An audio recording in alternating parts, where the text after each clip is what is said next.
आदाब दोस्तों, मैं हूं इकरामुल हक। आप देख रहे हैं इनकलाबी हिंदुस्तानी लाइव। सदियों से नेपाल और भारत के रिलेशन बहुत ही अच्छे रहे हैं। नेपाल और भारत के संस्कृति भी बहुत हद तक मिलते जुलते हैं। हमारे रिश्ते इतने मजबूत थे कि नेपाल और हिंदुस्तान का बॉर्डर का होना और ना होना कोई मायने नहीं रखता था। लेकिन जब से बीजेपी सरकार में आई है, उसके अंदरूनी मामलों में दखलंदाजी देना स्टार्ट की है। और जब से अमेरिका इजराइल के साथ हिंदुस्तान का सांठगांठ हुआ है, तब से हमारे रिश्ते बद से बदतर होते चले गए हैं।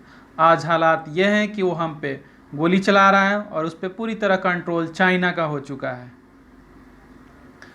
हमारे अमेरिका और इजराइल के रिलेशन से चाइना, रसिया, ईरान, पाकिस्तान, नेपाल, श्रीलंका, बांग्लादेश, इतने देशों से हमारे रिलेशन ख़राब हो गए हैं। क्या अमेरिका इजराइल हमारे लिए इतना अहम है और यकीन के लायक है? इसी मौजू पे हम सुनते हैं डॉक्टर शालिनी राकेश से क्या कहती हैं।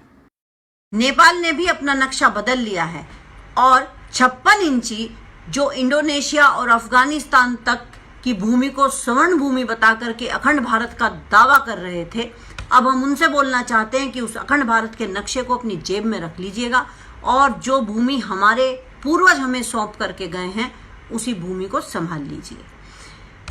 कहीं ऐसा तो नहीं कि जो आप हिंदुत्व का राग अलाप रहे थे उसे सुनकर के नेपाल का हिंदुत्व जाग गया हो। ध्यान रखिएगा, उसके पीछे चाइना खड़ा है।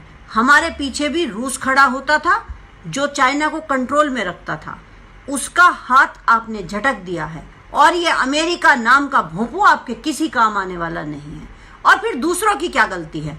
जब आपने अपने ही देश की जनता को 2 भागों में बांट करके देश के 2 टुकड़े करने की पटकथा लिख दी है, तो दूसरे तो जमीन हड़पने के लिए आएंगे ही।